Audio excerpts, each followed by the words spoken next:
నా పేరు రాయవరపు సుబ్బారావు అండి. యాక్చువల్గా నేను గుంటూరు, అయితే లాస్ట్ 3 ఇయర్స్ నుంచి ఇక్కడే ఉంటున్నాం హైదరాబాదు, యూసఫ్గూడ మధురానగర్లో. ఈ దిగుడు బావులు అంటారు మామూలుగా మనకి తెలుగులో వీటిని.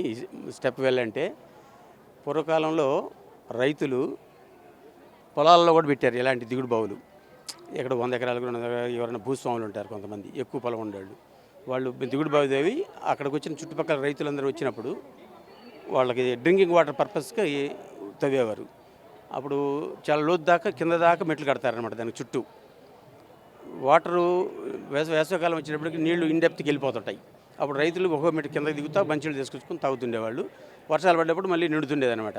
తగ్గే కొంది కింద అన్ని మెట్లు కింద దాకా ఉంటాయి, అది దాన్ని దిగుడు బావి అంటారు. అట్టకి పూర్వకాలంలో ఇక్కడ ఈ బన్సిలాల్పేటలో కూడా తవ్వి ఉంటారు. ఎప్పుడు 1724లో తవ్వారని చెప్పని ఇక్కడ మన వాళ్ళు రాసి పెట్టారు కదా, అంటే 350 సంవత్సరాల క్రితం. ఇది రెసిడెన్షియల్ ఏరియా అప్పట్లో డెవలప్ అయ్యి ఉంటుంది, అందువల్ల పెద్ద బావి తవ్వారనమాట బాగా వారు. కాకపోతే మనం ఎప్పుడో 150 సంవత్సరాల క్రితం నుంచో మన వాళ్ళు డంపింగ్ యార్డ్గా చేశారో నాకైతే తెలియదులే. ఇప్పటికైనా ప్రభుత్వం మేల్కొని వీళ్ళ చుట్టుపక్కల ఈ పరిసరాలు ఉన్న జనాలతో వాళ్ళ సహకారంతో ఆ డంపింగ్ యార్డ్ నుంచి తీసేసి దాన్ని పునరుద్ధరించి టూరిస్ట్ ప్లేస్గా డెవలప్ చేయడం అనేది చాలా ముదాహం అనమాట.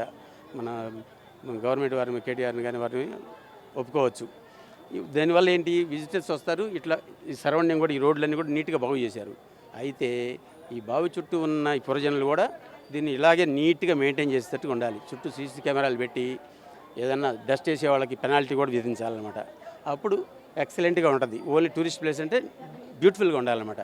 దానికి వచ్చే మార్గం కూడా బాగా విజిటర్స్కి ఈజీగా వచ్చేటట్టుగా యాక్సెసిబిలిటీ కూడా పెంచాల్సిన అవసరం ఉంది. దీనికి తెలియాలి. భావితరాలుగా పిల్లలకు కూడా ఇప్పుడున్న పిల్లలకి తెలియదు దిగుడు బావులు అంటే ఏంటో. ఇలాంటివి చూస్తారు, ఓహో పూర్వకాలంలో వాటర్ స్కేర్సిటీ ఉన్నప్పుడు ఇలా బావులు తవ్వించేవాళ్ళు కావాలని చెప్పని. ఇప్పుడంటే నాగరికత పెరిగి అనేకమైనవి వచ్చినాయి, మన కరెంట్ వచ్చి మోటార్లు, కాలువలు, చెరువులు అవన్నీ. పూర్వకాలంలో అట్టగే మరి మనకి శ్రీకృష్ణదేవరాయలు గారి భార్య ప్రకాశం జిల్లాలో కంభం చెరువు అంటారు. మరి తాగునీటి కోసం చెరువు తవ్వించింది అక్కడ, సాగునీరు కోసం. ఎప్పుడు రాయల టైంలో అప్పటి నుంచి చెప్పుకోవట్లా. భవిష్యత్ తరాలు కూడా ఇవన్నీ మార్గదర్శకంగా ఉంటాయి అన్నమాట. Okay, thank you. చాలా బాగుంది. అయితే వీళ్ళందరూ చుట్టూ ఉండేవాళ్ళు కూడా దీన్ని సహకరించి ఎప్పుడు నీట్గా మెయింటైన్ చేస్తూ ఇలాంటి ఏదన్నా మనకి పూర్వకాలంలో ఉన్న మాన్యుమెంట్స్ లాంటి భవిష్యత్ తరాలకు కూడా ఇట్లా బాగు చేసేసి విజిటింగ్ ప్లేస్ లాగా ఏర్పాటు చేసేసి గవర్నమెంట్ కూడా వృద్ధిలో తేవడం చాలా మంచిది. టూరిజం డెవలప్ అవుతుంది, దానివల్ల మనకి ఆదాయం కూడా పెరుగుతుంది.